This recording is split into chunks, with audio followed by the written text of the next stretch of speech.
Chapter 1. The fluorescent lights of the Botanical Research Institute hummed their usual monotonous song as Dr. Tessa Chen stared at her phone. 3 missed calls from Chloe. That wasn't like her. "Tessa, my office, now." Chloe's voice crackled through the lab intercom, and something in her tone made Tessa's stomach drop. Dr. Chloe Martinez looked like she hadn't slept in days. Dark circles hung beneath her eyes like bruises, and her usually immaculate lab coat was wrinkled, stained with what looked like coffee, or Tessa hoped it was coffee. "We found something in the North Pole excavation." Chloe pulled up images on her tablet. "Permafrost drilling, 3 kilometers deep. The team discovered preserved remains from what we're estimating is 50,000 years ago." Tessa leaned closer. The microscope images showed something that made her skin crawl, crystalline and almost beautiful in their lethality.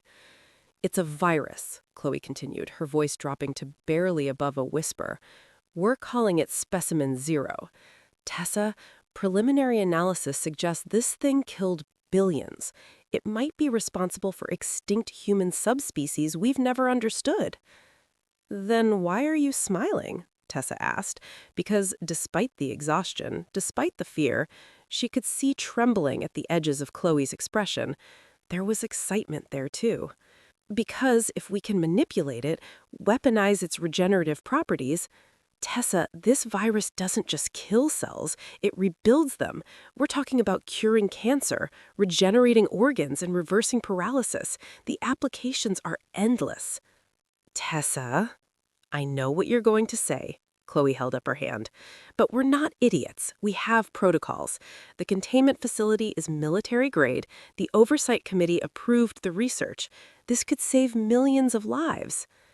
Tessa felt ice water trickling down her spine. "And if something goes wrong?" "We're researchers, baby. We take calculated risks. That's how science advances." "Stop with the act," Chloe snapped, harder than she intended. "This doesn't make you cool, Chloe. It makes you look stupid. I have a really bad feeling about this." Chloe's expression softened. She crossed the office and pulled Tessa into a hug. "Oh, sweetheart, you worry too much. But that's why I love you. You're my conscience." She pulled back, grinning. "You should spend more time with that gorgeous fiancé of yours instead of borrowing trouble. Mark keeps you grounded. Your dear Chloe will be all right." She kissed Tessa's cheek with genuine affection, leaving a trace of her cherry lip gloss behind. But as Chloe walked away, Tessa couldn't shake the feeling that she was watching her best friend walk toward a cliff edge in the dark. That evening, Mark found Tessa on their apartment balcony, staring at nothing. At 6'5" and shoulders that belonged on a linebacker, Mark Chen moved with surprising gentleness. He wrapped his arms around her from behind, enveloping her completely, his warmth seeping into her bones. "Talk to me," he murmured into her hair. "Mark, now that we're engaged, will you listen to every word?" She felt him smile against her neck. "Of course, my lady, you just have to order." "Then I want to buy a bomb shelter." Mark's arms loosened slightly. "What? Why?" "Tessa, our country is peaceful. Nobody's going to war. Are you feeling okay? Should we go to the hospital?" Tessa turned in his arms and slapped his chest lightly. "Follow my lead, officer. That's your only duty. Or you can sleep on the couch. Your choice." Mark studied her face, and whatever he saw there made his expression shift from confused to serious. They'd been together since they were orphaned teenagers, surviving on scholarships and part-time jobs. He learned to trust her instincts. "How big of a shelter are we talking about?" Chapter 2. The abandoned Cold War bunker sat on a mountain overlooking a city, a concrete eyesore that had been on the market for 2 years. Most people saw a decaying relic. Tessa saw salvation. "It's perfect," she breathed, walking through the musty corridors. Mark squeezed her hand. "Then let's buy it." They'd always been lucky, or rather, Tessa had always been lucky. Their first break came when 16-year-old Tessa bought a lottery ticket with her birthday money and won $50,000. It paid for their education, their tiny apartment, and kept them fed through college. Whenever money got tight, Tessa would visit the Lucky Dragon lottery shop on 5th Street, and she'd always win something. Never the jackpot, but always enough. Mark joked that she had a guardian angel with a gambling problem. Now, standing in the bunker, Mark said, "We should stop by Lucky Dragon." Tessa smiled. Read my mind. Mrs. Chen at Lucky Dragon had known them for 8 years. "My favorite couple, here for the usual?" "Actually," Tessa said, "we'd like a Mega Millions ticket today." The old woman's eyebrows rose, but she printed the ticket. Tessa held it between her fingers, feeling that familiar tingle of certainty. They didn't check the numbers until they got home. When Mark pulled up the winning numbers on his laptop, they both went still. All 6 numbers matched. $10 million, Mark whispered. Tessa's legs gave out. She sat down hard on their worn couch, and Mark collapsed beside her. They didn't cry, didn't scream, just sat there, frozen, as reality slowly rewrote itself around them. Finally, Tessa said, "We cash out tomorrow, and then we build." The construction crew thought they were eccentric millionaires preparing for a luxury doomsday retreat. They didn't ask questions when Tessa requested 20-foot reinforced concrete walls topped with electrified razor wire and industrial-grade security systems. The bunker itself went 3 levels deep into the mountain. Tessa oversaw every detail. Level 1, living quarters. 6 bedrooms, each with private bathrooms, a communal kitchen with industrial appliances and a walk-in freezer, a medical bay with surgical equipment, an extensive pharmacy, and a quarantine room with reinforced doors, a command center with satellite communications, ham radios, and a server room connected to solar panels and backup generators. Level 2, sustainability. Hydroponic gardens with LED grow lights spanning 2,000 square feet, a water purification system drawing from underground springs, storage rooms for dried goods, canned food, and MRE rations, enough for 20 people for 5 years, a workshop filled with tools, 3D printers, and Mark's robotics equipment, an armory. Level 3, agriculture. Climate-controlled areas for chickens, goats, and pigs. Grain storage, a seed vault, a laboratory for Tessa with electron microscopes, centrifuges, and genetic sequencing equipment. "Why the lab?" Mark asked as they watched the installation. "Just in case," Tessa replied. Mark began collecting weapons, compound bows, crossbows, tactical equipment. When Tessa raised an eyebrow, he shrugged. "Always wanted to practice archery. Now we have the space." 3 weeks after they moved into the bunker, Chloe called. Chapter 3. Tessa was in the garden tending to tomato plants when her phone rang. Chloe's face filled the screen and Tessa's breath caught. Her friend looked haggard, terrified. "Tessa," Chloe's voice cracked, "my sweet baby, you were right." "What happened, Chloe? Talk to me." "The virus. We thought we had it contained. We thought we could control it." Tears streamed down Chloe's face. "Dr. Richardson, Dr. Yamamoto, and 3 grad students were in the main lab when the primary containment failed. We don't know how. An accident, a structural failure, we don't know." "Are they—" "They're infected, quarantined. But Tessa, this thing, it's not like anything we imagined. It attacks the frontal lobe first. They're conscious for about 6 minutes, begging us to help them, and then—" Chloe's voice dropped to a whisper. "Then they change. The person you knew just vanishes." Tessa's hand gripped the phone so hard her knuckles went white. How contagious.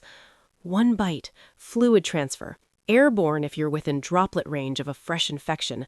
10 minutes from exposure to full conversion. Tessa, even the world's best minds can't make a 100% effective antidote. We've tried everything. Nothing works. "Get out of there, Chloe. Leave now." Dr. Richardson's mother came. She thought he just had the flu, thought the quarantine was an overreaction. She bribed a security guard, opened the door. Chloe's breathing became ragged. She and her son were the first. By the time we realized what had happened, there were 15 infected in the building. Security has contained it for now, but Tessa, I don't think they can hold them. "Then run. Get in your car and drive to me, now." "I'm trying to save the research data. If I can just—" The screen jerked. Alarms blared in the background. Screaming erupted somewhere close. "Chloe! They breached level 2. Tessa, I'm sending you everything. All our data, all our research. Her fingers flew across a keyboard off screen. Done! It's uploading now. Something crashed in the background. Chloe's head snapped around and her face went white. Chloe, run! I love you. You're my sister. She grabbed something off her desk, a fire extinguisher, and sprinted toward the door. I'm getting out. I'm coming to you. The connection held for another 30 seconds. Tessa watched, heart in her throat, as Chloe's phone bounced in her pocket, showing chaotic glimpses of hallways, emergency lights, running feet. Then, exit in sight. I'm almost there. The feed cut to black. Tessa stared at the dead screen, her hand shaking. The phone beeped with incoming file transfers, gigabytes of data, Chloe's research, but no confirmation that she'd made it out. Mark found Tessa frozen in the garden 20 minutes later. He knelt in front of her, took her face in his hands. Tessa, baby, talk to me. She's trying to escape, Tessa whispered. Chloe's trying to get out. And it's starting. Chapter 4. Breaking news, Channel 7, Day 1. Anchor David Park sat at his desk, his usual confident smile strained at the edges.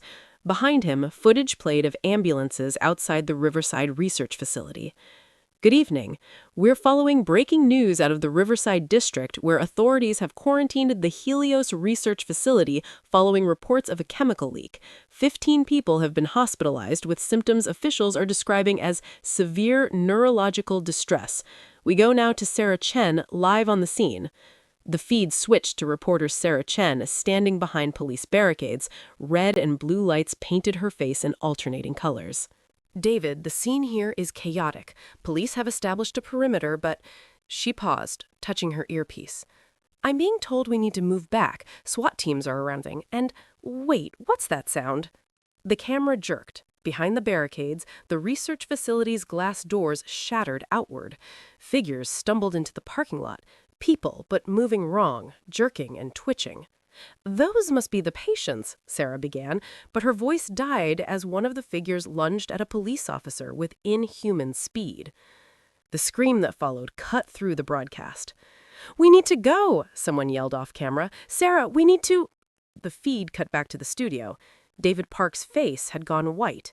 We seem to be experiencing technical difficulties. We'll return to Sarah as soon as... His assistant ran onto the set, whispering urgently in his ear. David's expression shifted from confusion to horror. Ladies and gentlemen, I'm being told to advise you to stay in your homes. Lock your doors and windows. This is not a drill. The mayor's office is issuing a citywide emergency alert. Do not approach anyone exhibiting aggressive behavior. Do not... An alarm began wailing in the studio. David stood, removing his microphone. I'm sorry. I have to go. My family. The feed died. Social media, live stream, Day 1, 8:47 p.m. Username, @SkaterBoyMike, 1.2K viewers. The phone camera showed a young man, maybe 20, skateboarding through empty downtown streets. He was laughing, out of breath. Yo, yo, yo, what's up, everyone? Mike here, and I don't know what crazy stuff is going down tonight, but the whole city's gone silent, man. No cars, no people. It's like I am legend out here. He spun his skateboard, showing the abandoned storefronts, the traffic lights cycling through colors for no one. They're saying it's some kind of virus from the research place, right? Does that make people go crazy? Well, your boy Mike isn't scared to know. A sound echoed between the buildings. Footsteps. Many footsteps. Mike turned his camera toward an alley. Hello? He called out. Yo, you need help? A figure lurched into the streetlight. It had been a woman once. Business suit, heels, blonde hair matted with blood. Her jaw hung loose, broken, and her eyes were milky white. Whoa, lady, you okay? Mike took a step back. You need a hospital or... She charged. The camera caught everything. Her inhuman speed, the way she hit Mike like a freight train, his skateboard clattering away, his screams, the wet tearing sounds. The phone fell to the pavement, showing a tilted view of the empty street.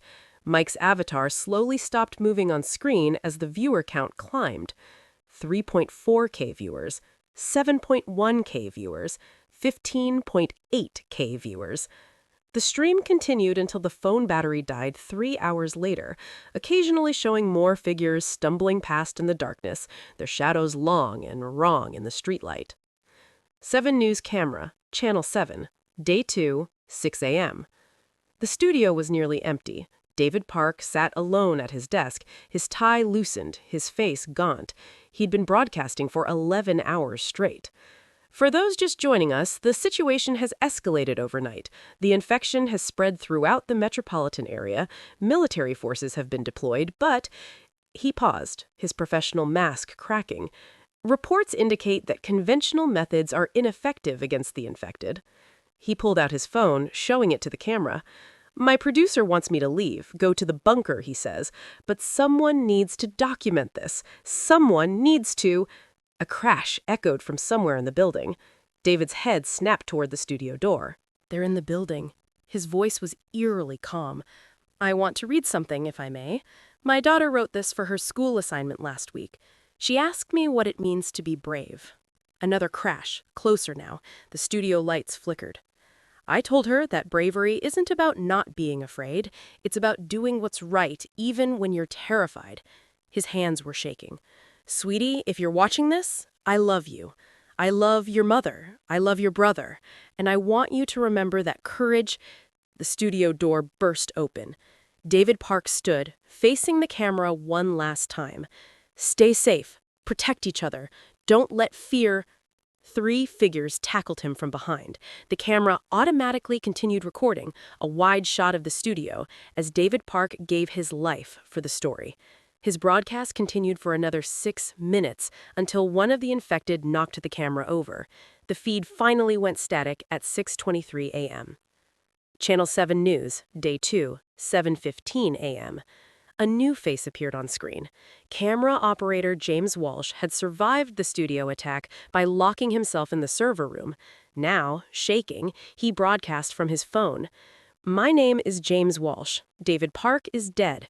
Most of the crew is dead or... He swallowed hard. I'm going to show you what we're dealing with. People need to know. He turned his phone camera toward the studio monitors, still displaying security footage from around the city. Camera 1, downtown. A SWAT team fired automatic weapons at a crowd of infected. The bullets hit home, heads, chests, limbs. But the infected kept coming. One took 6 rounds to the chest and continued running. Camera 2, Memorial Hospital. Doctors and nurses barricaded themselves in the ICU as infected hospital visitors tore through the waiting room. A doctor in bloody scrubs held the door shut while patients in beds screamed behind him. Camera 3, Residential District. A man fought off an infected woman with a baseball bat. He connected with her skull, a sickening crack, clearly audible, and she fell. But 30 seconds later, she stood back up, jaw hanging at an impossible angle, and resumed her attack. They don't die, James whispered. You can shoot them, stab them, set them on fire. They keep coming. He turned the camera back to himself. Tears streamed down his face. My wife is at home with our baby. I should be there. But David was right. Someone needs to document this. So here's what I know. The infected don't feel pain. They don't tire. They only want to feed. Even decapitation doesn't stop them completely. The body keeps moving for minutes afterward. A pounding started on the server room door. I don't have much time. If you're watching this, if you're still human, get somewhere safe, somewhere with walls, food, and water. This isn't going to end quickly. The pounding grew louder. The doorframe began to crack. To my wife, Maria, I love you. Tell Sophia that Daddy... The door exploded inward. James Walsh's broadcast ended abruptly at 7:43 a.m. By noon on day 2, every major news station in the city had gone dark. By evening, the city itself had gone silent. Chapter 5. Tessa and Mark watched it all unfold from their command center, surrounded by monitors showing news feeds from around the world. The virus spread like wildfire. Riverside City fell in 2 days, then the surrounding suburbs, then neighboring states. On day 3, Tessa's phone rang at 2 a.m. She lunged for it, hope and terror warring in her chest. Unknown number. Hello? Static. Heavy breathing. Then, Tessa? Chloe! Tessa screamed, and Mark bolted upright beside her. "Oh my God, Chloe, where are you? Are you hurt?" "I'm..." Chloe's voice was weak, raspy. "I'm in a gas station, somewhere on Highway 40. Tessa, I got out. I ran, and I didn't stop running, but I'm hurt. My leg, I fell and got hurt. I'm bleeding pretty bad. Stay there. Mark and I are coming." "No." Chloe's voice turned sharp. "You stay in that bunker. You don't come out for anything. I'll make it to you, but Tessa, you have to promise me." "I promise, but Chloe, you need medical attention." "I'll be fine. I bandaged it with my shirt. I need to rest for a few minutes, then I'll drive." A pause. "The roads are chaos, Tessa. Abandoned cars everywhere, infected wandering between them, but I've been careful. I haven't let any of them get close. Is the offer still open? The bunker?" "Always. Your family." Tessa could hear Chloe crying on the other end. "I watched them die, Tessa. Richardson, Yamamoto, and the students. I couldn't save any of them." "You saved yourself. That's what matters. Now save yourself again and get here." "I will. I promise. Tessa, I'm so sorry. You were right, and We'll talk when you get here. Just drive safe, okay?" "Okay. Wait for me." The line went dead. Mark's gentle back hug immediately comforted her racing heart, and she hugged him back. At 11:47 a.m. on day 3, the perimeter alarm chimed. A vehicle is approaching. Tessa and Mark rushed to the monitors. A battered Honda Civic, one headlight smashed, limped up the mountain road. "That's her," Tessa breathed. They suited up in protective gear and opened the outer airlock. The car rolled to a stop, engine smoking. The driver's door opened. Chloe fell out more than climbed out, her left leg wrapped in blood-soaked bandages. Her clothes were torn, her face scratched and bruised, but her eyes were clear, human. "Tessa," she sobbed, "I made it! I actually made it!" Tessa ran to her, caught her before she collapsed. "I've got you. You're safe now. You're home." Mark helped carry Chloe into the medical bay. They cleaned and bandaged her wounds, a badly sprained ankle, possibly a hairline fracture in her left fibula, road rash on her palms from where she'd hit the pavement, deep bruising on her ribs, cuts and scrapes everywhere, but nothing is infected, nothing bitten. "You made it clean," Tessa said, examining her pupils, her reflexes, checking for any signs of infection. "No bites? No fluid exposure?" "I got lucky," Chloe laughed weakly, then winced in her ribs. "I saw what they did to Richardson and the others. I wasn't about to let them touch me. Grabbed that fire extinguisher, sprayed foam in their faces, and ran like hell. Jumped a chain-link fence, landed wrong, heard something crack in my ankle, but I kept going. Made it to my car in the back lot." "How did you avoid them on the roads?" Mark asked. "Drove with my headlights off most of the way. They're attracted to light and sound. I coasted when I could, took back roads, hid when I had to." Chloe's voice was fading. "Saw so many of them, Tessa. Everywhere. But I didn't stop. Not once." "You're safe now," Tessa said, squeezing her hand. "Rest." But Chloe grabbed Tessa's hand. "The research. Did you get it all?" "Every bite." "Good. Then we can fix this. Together. Like we should have from the start." Tessa squeezed her hand. Together. Day 721. The infected reached the mountain in waves. Tessa and Chloe, once recovered enough, spent 18 hours a day in the lab analyzing the data. "The virus hijacks stem cells," Chloe explained, pulling up cellular models. "It forces them into overdrive, regenerating damage almost instantaneously. But there's a cost. Higher brain function is destroyed in the process." "What if we could inhibit the regeneration mechanism?" Tessa suggested. "Certain plants produce compounds that prevent excessive cellular growth." Chloe's eyes lit up. "If we could synthesize something that targets viral regeneration specifically, without killing the host," Tessa finished. They worked through meals, Mark keeping them fed and safe. On day 21, Tessa had her breakthrough. "Plant-based alkaloids from Catharanthus roseus, the Madagascar periwinkle," Tessa said excitedly. "They contain vinblastine and vincristine, compounds that inhibit microtubule formation during cell division. If we modify them to target the viral polymerase enzyme specifically, we'd stop the virus from hijacking cellular replication," Chloe finished, her fingers flying across the keyboard. "But we need a delivery mechanism that won't be attacked by the virus itself." "Fresh blood," Mark suggested, "from someone infected." Tessa nodded slowly. "Blood carries oxygen, nutrients, and antibodies. If we use fresh, living blood as the carrier, combined with modified alkaloids that bind to the virus's unique protein markers, It needs a stable substrate, though, something to keep the alkaloids from degrading before they reach target cells. What about phospholipid nanoparticles? We can coat them with the blood's own proteins for camouflage. Brilliant, Tessa breathed. The virus won't recognize them as a threat until it's too late. But they needed live samples to test it. Day 32. The capture. They chose early morning, when the infected were least active. Mark suited up, carrying a net gun and tranquilizer rifle loaded with enough sedatives to drop an elephant. It wouldn't stop the infected permanently, but it might slow them down. Tessa monitored from the command center, watching Mark's helmet camera as he exited through the reinforced airlock. The mountain air was crisp, silent, except for the distant shuffling of infected drawn to the bunker's perimeter. Mark moved carefully, scanning for a target. "There," Tessa said through the comms. "Southeast corner. Looks small." A child, maybe 8 years old, wandered near the fence line. He wore torn pajamas with rocket ships on them. His left arm hung at an odd angle, clearly broken, but he didn't seem to notice. Mark's breathing was ragged through the comms. "Tessa, he's just a kid." "I know, but we need this, Mark, for him and everyone else." Mark raised the tranquilizer rifle. The first dart hit the child in the back. He stumbled, but didn't fall. The second and third darts finally brought him down. Working quickly, Mark secured the unconscious infected in the net using zip ties to bind arms and legs. The boy began stirring already, the sedatives burning through his system too fast. "Move! Move!" Tessa urged. Mark half-carried, half-dragged the unnetted infected towards the airlock. The boy awoke fully halfway there and began screaming, a sound no human child should make, full of rage and hunger. Other infected turned toward the noise. "Faster!"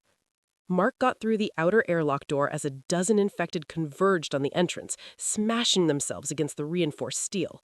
He hit the emergency seal, and the door locked with a hydraulic hiss. The quarantine room door opened. Mark shoved the unconscious infected child inside, slammed the door shut, and collapsed against it, breathing hard. "You did it," Tessa said. "Mark, you did it." Through the observation window, they watched the boy throw himself against the walls, snarling, clawing, trying to reach them through bulletproof glass. "What's his name?" Mark asked quietly. "Does it matter?" "It matters to me." Tessa checked the missing persons database using facial recognition. Lucas Martinez, age 8, reported missing day 3 from Riverside Elementary. Mark pressed his hand against the glass. "We're going to fix you, Lucas. I promise." The next day, they sedated Lucas to protect him from what they were about to do. Tessa entered the quarantine room. Mark and Chloe watched from outside, both pale. She pressed her bare forearm against Lucas's mouth. His teeth closed around her flesh. The pain was immediate and excruciating. 5 seconds. 10. 15. "Enough!" Mark screamed. She pulled away, blood dripping from deep puncture wounds. "Starting the clock. Note the time, Mark." 7:34 p.m., he said, voice breaking. 10 minutes until conversion. Minute 1. Initial infection site burning, sensation spreading proximally. Heart rate of 140 BPM. Minute 2.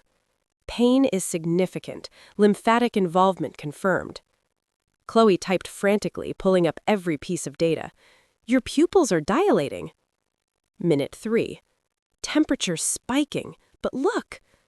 Tessa examined her arm. The wound was healing.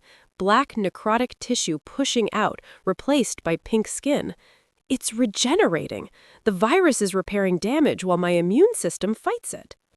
"Your body isn't rejecting it," Chloe breathed. "It's adapting." Minute 5. Tessa doubled over, crying out. "Frontal lobe under attack. I can feel it trying to shut down higher functions." Mark was pacing back and forth, watching the clock, and his Tessa was writhing in pain while he couldn't do anything. "Fight it!" Chloe yelled. "Your immune system is strong." "I'm still here," Tessa gasped. "I'm still me." She convulsed, falling, blood trickling from her nose. Minute 7. She lay still, breathing shallow. Then her eyes opened, brown but glowing golden at the edges. "Mark. Chloe." Her voice was deeper, resonant. "I'm okay. I'm more than okay." Mark was at a loss for words. He was happy that Tessa was all right and no visible distress was shown. She sat up with fluid grace. The bite wound was completely healed. She stood, grabbed the steel table, and lifted it one-handed. The virus tried to take over, but my body incorporated it, adapted to it. She flexed her hand. Enhanced senses, strength, regeneration, all active, but without neural degradation. "You're immune," Mark breathed. He was biting his nails with worry. Not immune, evolved. Chloe was already analyzing monitors. "Your blood must contain antibodies that control the virus. If we isolate them, we can make a cure," Tessa finished. Chapter 7. The Cure. Tessa drew her own blood, vials and vials of it, glowing slightly under the fluorescent lights with that same golden quality. Her body regenerated the blood loss within hours, the virus's gift working in perfect harmony with her immune system. Chloe worked beside her, analyzing every component. "Your antibodies are remarkable. They're not destroying the viral cells, they're reprogramming them, breaking them down into harmless proteins while preserving cellular regeneration in controlled amounts." "That's why I healed so fast," Tessa realized. "The virus wanted to rebuild my body, but my antibodies told it how to rebuild correctly." "Exactly. And if we can synthesize this, combined with your plant compound, carried by your blood as a base, Tessa, this could work." They worked for 72 hours straight. Mark brought them food, coffee, and made sure they at least sat down periodically. Chloe's limp was more pronounced when she was tired, but she refused to rest. "We're close," she kept saying. "So close."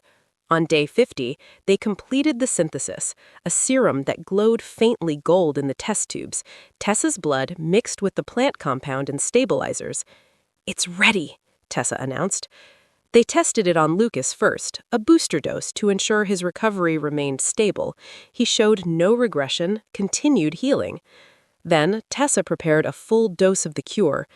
"We need another test subject," she said quietly. Mark nodded. "I'll get one." He brought back a woman in her 30s, a former teacher, based on the ID card still clipped to her torn dress. Her name was Patricia Holloway. She'd been infected for at least 3 weeks, her body showing severe degradation. Chloe helped Tessa administer the cure through IV, a slow drip over 30 minutes. They monitored vitals, took notes, and watched through the observation window. And waited. Patricia's body began to convulse. The necrotic tissue started sloughing off, revealing pink, healthy skin underneath. Her broken ribs cracked as they realigned, bone knitting together with audible pops. After 2 hours, Patricia Holloway opened her eyes. "Where?" Her voice was hoarse. "Where am I?" Tessa sat beside her, taking her hand. "You're safe. You've been sick, but you're going to be okay now." Patricia started crying. "I remember. Oh, God, I remember everything." Chloe knelt on her other side. "You weren't in control. What you did wasn't your fault." "My students, did I hurt them?" Neither woman could lie. "Some of them," Tessa said gently. "But you're back now, and we're going to save as many people as we can." Patricia sobbed, and they held her, letting her grieve for the monster she'd been forced to become. In the observation room, Mark watched 3 women, one who'd predicted the end, one who'd barely escaped it, and one who'd survived it, holding each other in the aftermath of horror. And he understood, in that moment, why Tessa had fought so hard to save Chloe. Because this collaboration, this friendship, this refusal to give up on each other, was exactly what would save the world. Chapter 8. On day 52, they made contact with the military. Tessa, Chloe, and Mark gathered around the ham radio. Tessa keyed Boric.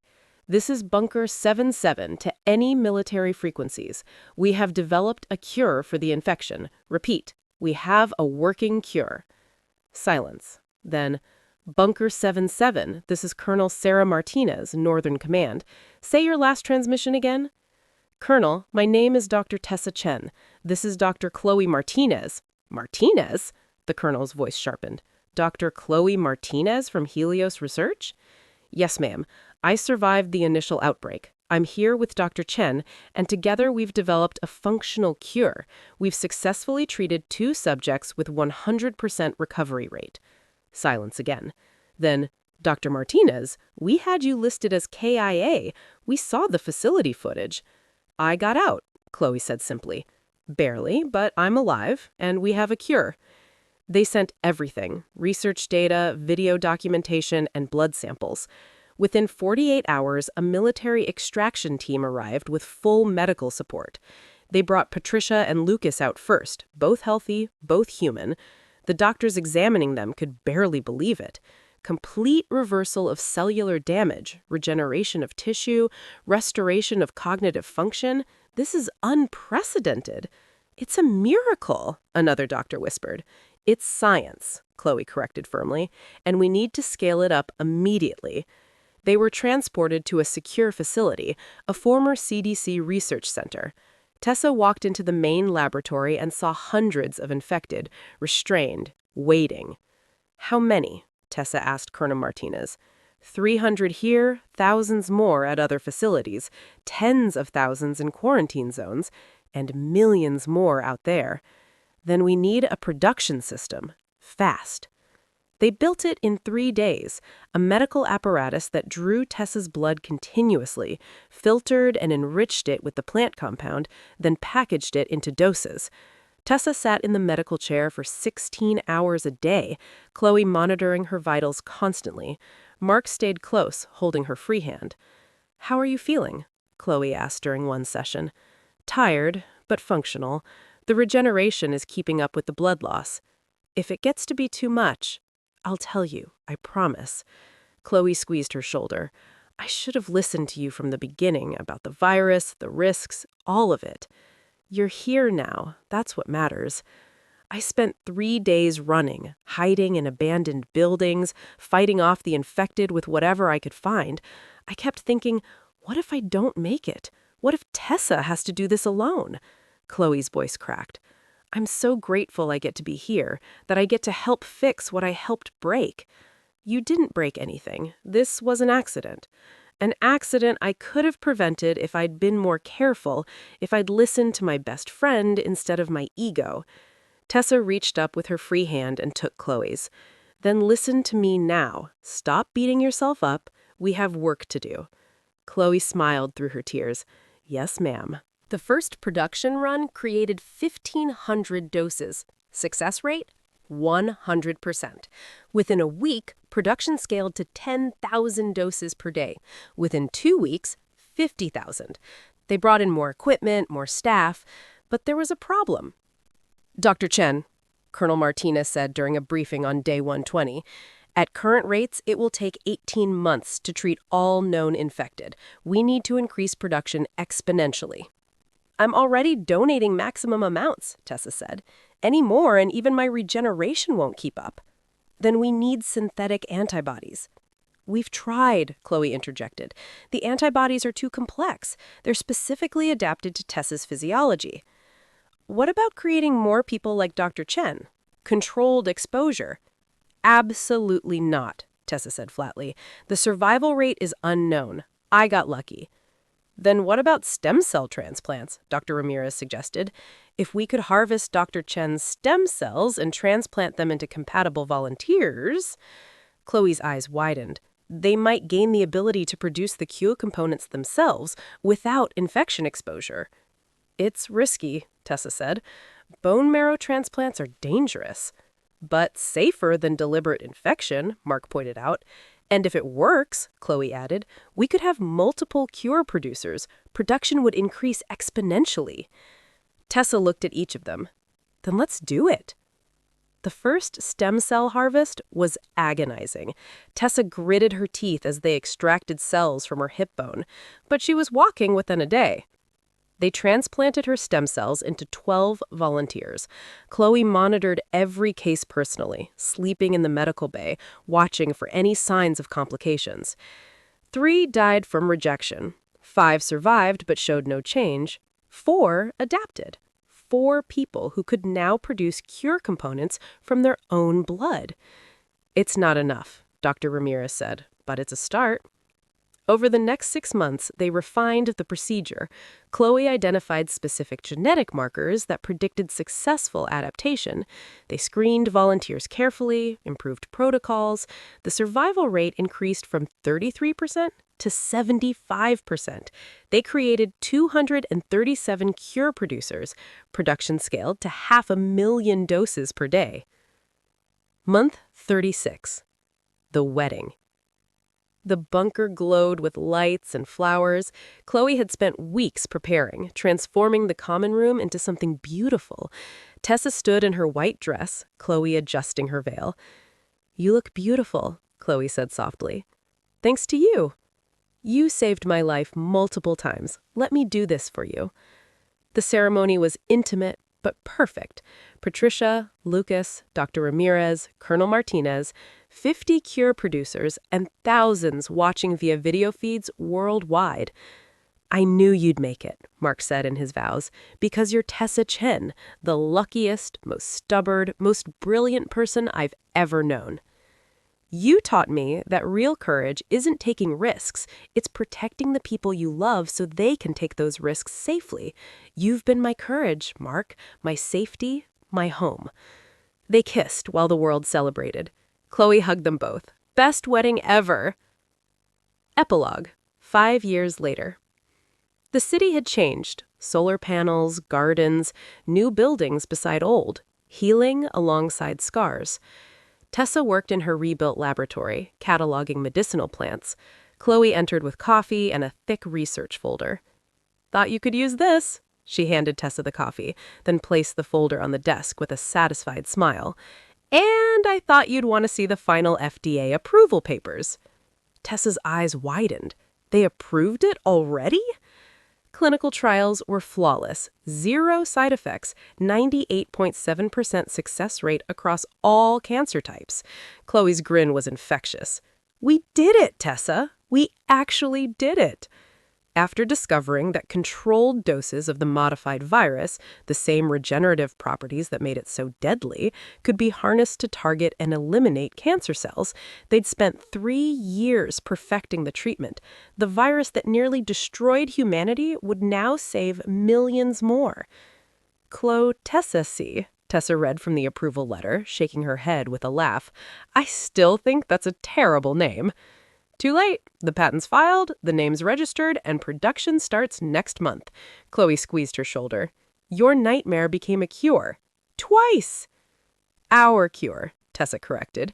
"I couldn't have done any of this without you." "That's your job," Chloe teased, echoing Tessa's earlier words. 4-year-old Maya looked up from her drawings. "Mama, Auntie Chloe, look!" She held up stick figures. "It's you and Mama and Daddy!" Mark arrived with pizza. They gathered around the table, eating, laughing, talking. Later, Tessa and Mark stood outside, watching the city lights. "Any more bad feelings?" Mark asked. "Not today. Today, I just feel grateful." Somewhere in the city, Chloe finished her memoir. In the end, survival isn't about being strongest or smartest. It's about being prepared, about trusting the people who love you, about refusing to give up. Thank you, Tessa, for believing when I couldn't, for preparing when I wouldn't, for never giving up on me. You saved the world, but more importantly, you saved your friend, and that made all the difference. The end.